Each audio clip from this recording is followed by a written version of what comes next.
This is your First Alert Weather Breakdown, a deep dive into how weather works with meteorologist Evan Thomason.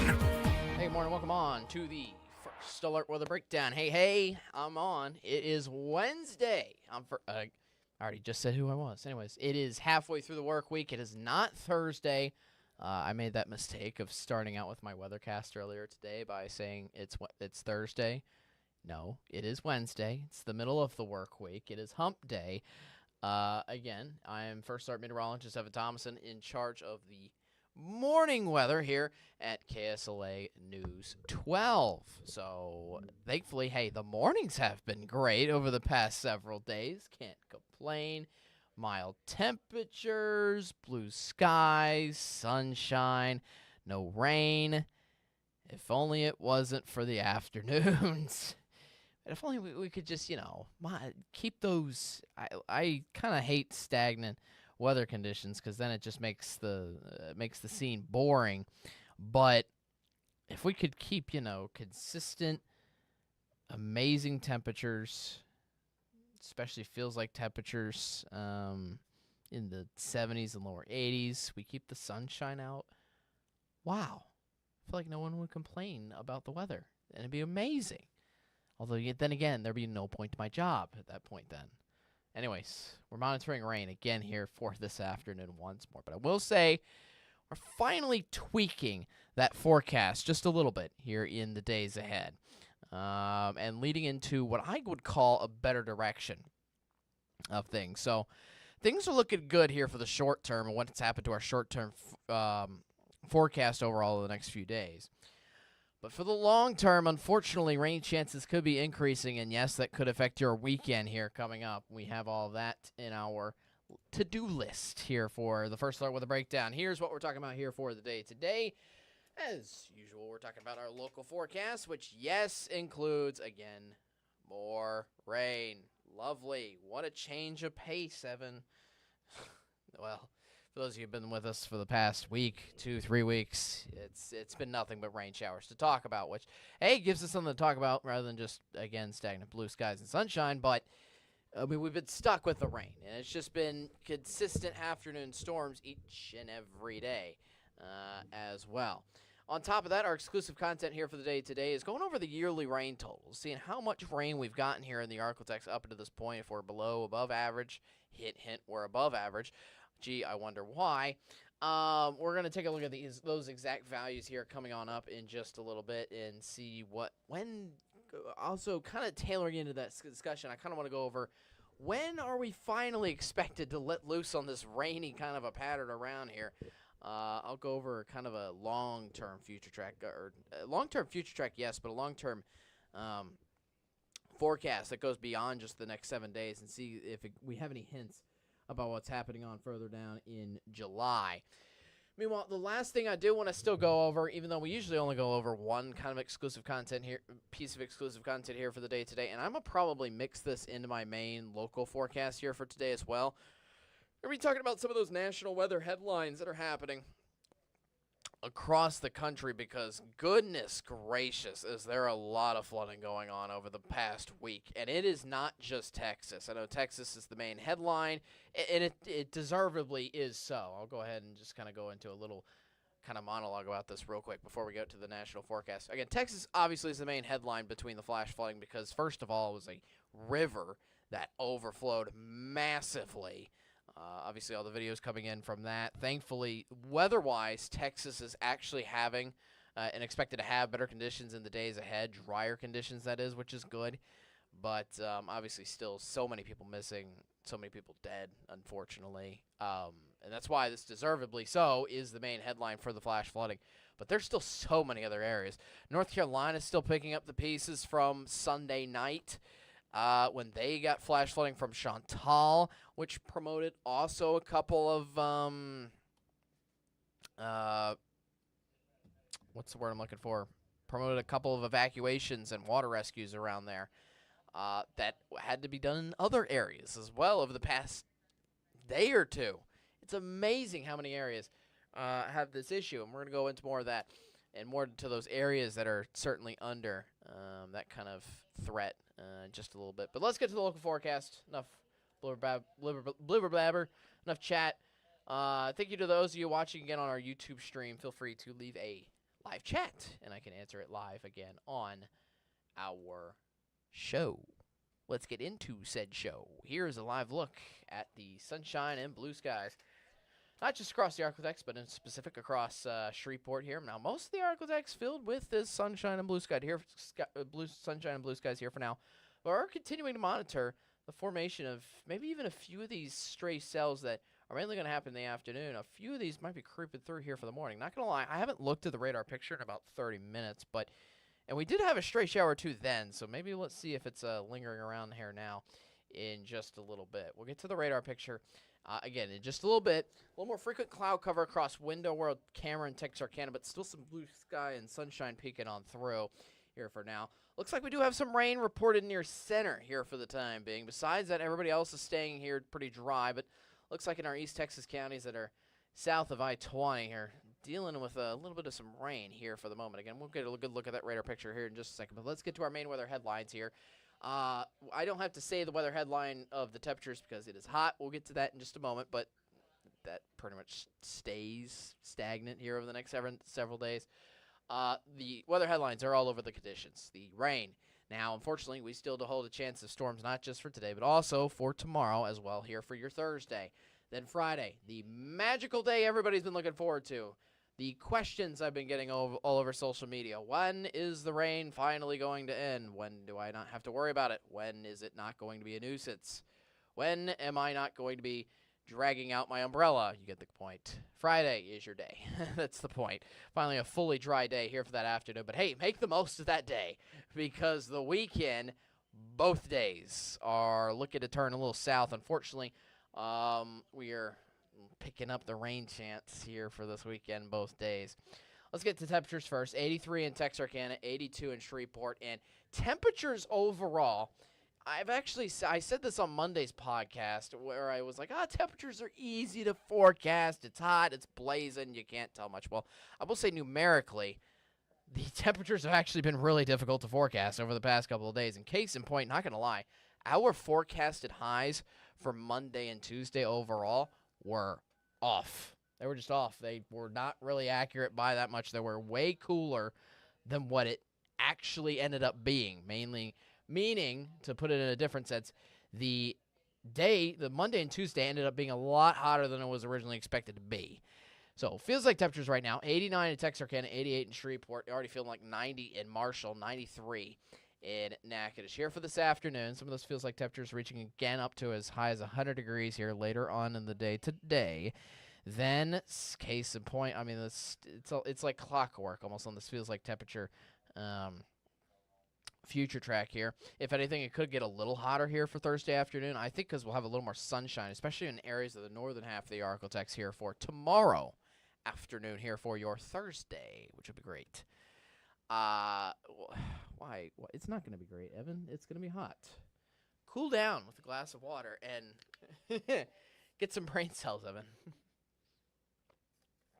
Anyways, it's hot here now and over the next several days. Next 5 days, if anything, high temperatures could, yes, increase, especially locally in Shreveport into Friday, Saturday, and Sunday. Highs could be in the mid-90s. But I will say, I really want to emphasize before I go to the conditions and the rain, which is immediately after this graphic. This kind of case in point, this shows my case in point of forecasted highs. Over the past 2 days, for Monday and Tuesday, we've had forecasted highs in the lower 90s. The past 2 days have had high temperatures in the mid to upper 90s across Shreveport. Yesterday's high temperature in Texarkana was 99 degrees when it was projected to be only 90. So why is the reason for that? Well, most of these temperature outlooks really consider the weather conditions, which were expected to be incredibly cloudy and too cloudy for the sun to heat up that environment enough to be able to produce those upper 90s. But guess what happened? Sunshine still came through. It still got incredibly hot. And as a result, well, high temperatures ended up being exactly higher than expected. So my point is, moving forward, don't be surprised if even we have a few localized highs around in the mid to upper 90s again here for the day today. If anything, I'd probably say it's likely. even for Shreveport. So, point is, it's going to be hot today. It's going to be hot for the rest of the week. It's going to be hot into the weekend. First alert Doppler radar. Thankfully, not seeing too much here right now, except for two little stray showers out. One of those little clusters is moving right now south of Ruston, out of areas near Lucky. It's moving into Jonesboro, and it's continuing to move eastward out towards Chatham.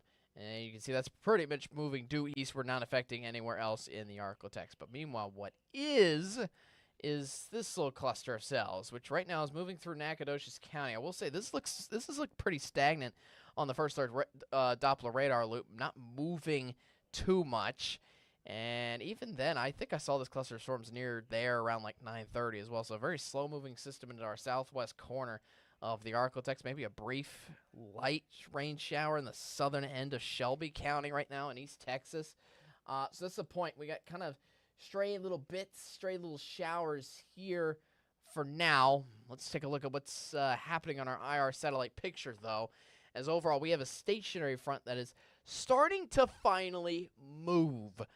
But here's the big issue. I mean, it's going to be slowly moving, which means we still have chances for storms here locally over the next 2 days, because you would say, oh, Evan, the stationary front is well off to our north, and you would be correct. That means it's not directly impacting the Arklatex. But because there's no high-pressure system blocking out the moisture, look where the moisture is going through to get to the north side. Essentially, all the storms that are happening in states like Indiana, Ohio, and up into Pennsylvania area, all the way up in here, all these storms up in here, where are they getting their moisture from? They're getting it from the Gulf of Mexico. And all that moisture has to travel on these green little arrows, has to travel up northward to get to that point, which means we still have a good amount of moisture still rolling through the Arklatex consistently. That's what's been happening over the past couple days. That's what's happening again here today and tomorrow as well, before that low-pressure system up north finally moves away and gives us a little bit of a break, actually into Friday. I'll go ahead and give that away right now. But essentially, again, next 2 days, this moisture's still stuck here because it's traveling through the Arklatex. And any bits of moisture that's sparked with such incredible heat of the afternoon during the summer, that's just going to trigger storms every single day. And that's what we've been seeing every single day. Instead of seeing these storms in the morning, again, the heat of the afternoon has been the fuel for these storms. So latest future track, again, this is just coming new to us here at this time frame around noon, 12:30. That's when a few of these storms start to spark up yet again. I will say, notice the storm coverage. Most of it is along I-20 and south of I-20. If you're looking over to Texarkana, I think you might be dry for the rest of the day today, believe it or not. So, yeah, we're just watching for a couple pop-up cells that could linger into tonight, but mostly affecting us during the afternoon hours, essentially in areas like Shreveport and Bossier, down southward towards Natchitoches and Nacogdoches. So, slowly but surely, we're riding ourselves on a drier trend around the Arklatex because that stationary front is finally starting to move up to our north, which is giving us fewer and fewer chances for storms here locally. And you'll see that even more on Thursday. Look at the storms on Thursday. Incredibly isolated, mostly just for northwest Louisiana. Chance for some storms across Shreveport and Natchitoches, pretty much only here for the most part, while the rest of the region, East Texas, southwestern Arkansas, actually stay completely dry. Then for Friday, it's mostly the same. If anything, maybe a brief shower. Looks like maybe for the southern portion of the Arklatex for Friday night, but overall, I should be seeing lots of dry conditions in for Friday as well. So we're having a little bit of a drying trend here for the end of this work week. And overall, the bulk of the storms definitely came through on Monday and certainly yesterday for Tuesday. But for today, National Weather Service is still monitoring us under a slim marginal risk of flash flooding, mainly because once you kind of even saw it on the future track, once those storms form on top of us, they didn't have much momentum to them at all, so they could be stuck in the same areas, which leads to flash flooding, rain piling on itself on and on again. So that slim risk of flash flooding pretty much in effect for most of the Arclitex here for the day today. Not watching really out for anything else severe weather-wise. Now, beyond today, well, heading into Friday, again, as we just noticed, not much of a chance of storms for you then, which is good. But then heading into the weekend, this is what we're going to be dealing with. Storms, unfortunately, coming back each afternoon. So it looks like we have a one-day break before getting quickly resumed back into our regular scheduled afternoon storms, which are likely to continue, yes, into Saturday and Sunday. Which, thankfully, because it's just pop-up afternoon storms, it shouldn't total up too much. In fact, most of us don't even get an entire inch here over the next several days. But keep in mind, this is a ground that's already incredibly saturated and can barely even hold any more wet weather at all, or any rainfall, period, for that matter. So, not only that, this is heading into the next 7 days beyond the 7 days we have coming up. So, further on into the month of July, Climate Prediction Center maintains us and most areas still around us as areas more likely to get rain in between essentially day 8 to day 14 away from now, which is essentially July 16th through the 23rd. So right through the middle to kind of late portion of July there. So for your weekend, yes, storms are included in your weekend forecast too in the afternoon hours. Highs in the mid-90s, 30% chance of storms every afternoon. 7-day forecast. There's that little break for you. Friday. At least we got one day. Hey, make the most of it. Rainy skies besides that here for Wednesday and Thursday afternoon, although as we just noticed in that future track, most of that's going to be isolated into the southern portion of the Arclitex. Most of the northern half is actually hanging around with dry conditions, believe it or not, for the rest of the work week, such as Texarkana. So good news for you. Meanwhile, I think we all catch in on those isolated storms. Isolated storms here for the weekend. Some of that could continue into next week, too. As for the temperatures, if anything, they might rise a bit more here heading into the weekend, especially compared to the highs today. And then there are some hints. While we decrease that rain chance briefly here for the beginning of next week, as we kind of just mentioned, late portion of next week, I am expecting rain to come back somewhere around the late half of next work week, maybe after a little break on for Monday and Tuesday. That little break on for Monday and Tuesday, if that rain goes away, there's some temperature models that are going kind of off the charts almost, and we might return with some heat advisories and maybe even some excessive heat warnings early next week, depending on how bad it gets. So, yes, it could be even hotter in for early next week. So watch out for that. All right, we're going to take a quick break. That's a full look at your local forecast. For those of you who want to hang around for our exclusive content here for the day today, we'll be going into the rain totals, what we've gotten so far, and try to see how can we exactly improve on said rain totals, which, yes, are above average. I'll go ahead and give that away now, but we'll see how much above average we are. Not only that, we're also going to have a little talk on what's going on nationally with all the flooding issues as well. We'll have more on that in just a moment. I'm going to take a quick drink of water, give a quick break for my voice, and I'll be back in 2 minutes. See you after this. Don't go anywhere.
Welcome on back to the First Alert Weather Breakdown. Again, thanks for joining us.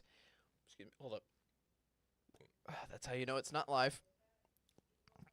Anyways, what was I talking? Oh, anyways, yes, we're going into our exclusive content here for this episode of First Alert Weather Breakdown, which is mainly going over the rain, and specifically the rain totals. Kind of wanted to crunch in some, just a few numbers here for you to kind of get into your brain, like how much more rain we've gotten than what we've actually had. Now, yes, in Shreveport, it is typically rainy, but is it rainy by this much?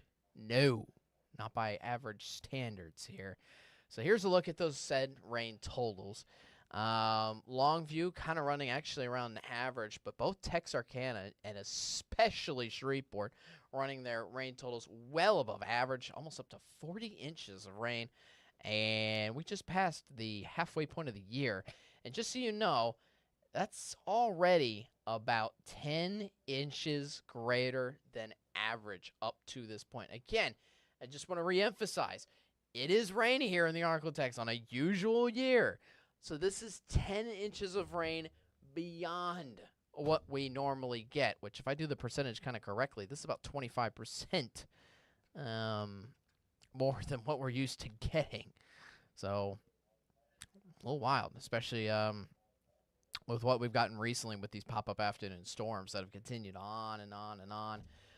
Even the flash flood emergency we had earlier this spring in Texarkana, that was wild too. So, yeah, these rain totals certainly getting well up there all across the Arklatex now. As we just discussed, rain still a pretty vital part of our 7-day forecast ahead. I think we start to get, as we kind of discussed, some brief breaks in there finally mixed into the 7-day forecast, which will be good for everybody to take a breather. That includes our Earth, Mother Earth. So that'll be good. Meanwhile, we still have storms continuing overall here for the most part, and we're trending in a more of a stormy direction here for the long-term period, which is bad. Now, as I've kind of re-emphasized to go into the last bullet point I want to get to, which is mainly just kind of a sitting down with a monologue with me about this. I don't have any specific graphic to show you for this, but national weather headlines have been all over the flooding. Now, thankfully, besides maybe a few streets flooding out here in the Arklatex over the past week or two, we have had nothing compared to what's been going on nationally. And as I mentioned, Texas last Friday, obviously all the headlines are on that still almost a week later, which they deserve to be, especially it's horrific how many people have kind of just how many people have died, unfortunately, from that event. But North Carolina, they're still picking up the pieces. I do want to reemphasize that. And I kind of wanted to use this time to go over other areas that are also getting historic flash flooding, which are being overlooked, mainly because of the Texas scenario, which, again, as I said, Texas deserves all the credit, all of the, all the news deserves to be on them, with, especially with some of those deaths being children. It just breaks my heart. The point is other areas of flash flooding just happened yesterday. Just yesterday, 2 areas of major flash flooding. New Mexico. I forget how to pronounce it, but I think it was the I can't even look it up very quickly either. Somewhere in New Mexico, river flooded out and brought over a few homes. Unfortunately, did end up killing people. Unfortunately, as well. Not as many people as Texas, but New Mexico's having some issues. I think it's in the central to eastern portion of Mexico with rain. Wild around there. The last thing I want to get to flash flooding wise was Chicago. If you have anybody that you know in Chicago, especially downtown Chicago, had a big flash flooding event last night that needed to prompt even some water rescues there. We're talking dumping 6 inches of rain within 90 minutes. Somewhere in the jurisdiction of that. Don't quote me on that, the specifics, but it was somewhere around that point. And that also needed some water rescues as well over in Chicago. Now, thankfully, I don't think we're having as much or as bad of a headline threat in for both Mexico and Chicago's rains, but they certainly top notch. That's what I wanted to get at here for today, especially after both of those historic storms just occurred late last night. Even for today, to go over it today. Let me show you one more thing before we head out and end this episode. I do want to show you. You remember this graphic? I'm gonna pull it up here for you in just a sec. It is loading. There it is. So again, we only have the marginal risk here locally, here in the Arklatex, but there is other areas which are getting greater threats of flash flooding here for the day today. If I zoom out and go over eastward. Now, what I talked about with that flash flooding that happened from Chantal, that happened all the stories in North Carolina, that is again under a moderate risk of flash flooding here for today. That is a substantial increase from what we're having here locally. And some of that flash flooding, moderate risk of flash flooding at that too, is going all throughout Virginia. It includes, I believe, the D.C. and Baltimore areas. Now, this is not going to auto-populate the town, sadly, because I don't have that turned on right now. I believe that includes No, that's not New York. It includes Philadelphia as well. Philadelphia, Baltimore, and D.C. If you know anybody in those areas, big flash flooding threat in those areas here for today. And that continues through central Virginia and northern North Carolina. These are similar areas that could get certain headlines like what we saw out of New Mexico yesterday with the river flooding. So, wild stuff. I wish the best for those areas and the best for areas recovering overall. This is quite an unprecedented time where we're getting historic floods one after the other in a week. Now, most of this has come from remnants of tropical systems, which thankfully, I will say the tropics, well, we went over this on Monday, but to go over the tropics one more time real quick, we have nothing. We have no areas of interest expected over the next 7 days at least. We'll give you first alert about that. Obviously, the time that changes, but flash flooding. It's been wild nationally. Always check in on each other and lend a hand when you can. So, yeah. All right. Coming up here for tomorrow, got something cool coming up. We got an interview for the first time in a while. We have Zach Friedel back from New Orleans, our New Orleans sister station. He's a meteorologist at down in New Orleans, essentially, and we're going to be talking about Louisiana weather, how it's happened so far. We'll probably discuss the Texas flooding as well. And we'll discuss the tropics moving forward further into the tropical season and just having a good conversation about how our local Louisiana weather has been, especially compared to the Arklatex as well for some areas, southwestern Arkansas, East Texas. We include you guys too, I promise. Anyways, thanks for joining the First Alert Weather Breakdown. I'm meteorologist Evan Thomas, and you have a great rest of your day. Again, stay tuned for that, or don't stay tuned. Well, stay tuned, but stay tuned tomorrow. Tune back in. There we go. That's the correct phrasing. Tune back in tomorrow at 10:30 to check out that interview. That'll be really cool. That's it for Wednesday's First Alert Weather Breakdown edition. I'll see you again tomorrow for Thursday's edition. Right here, same place, 10:30. Be there, be square, and most importantly, especially still with the rain around, be weather aware. Have a great rest of your day. Good luck, and for the second half of the work week. Peace.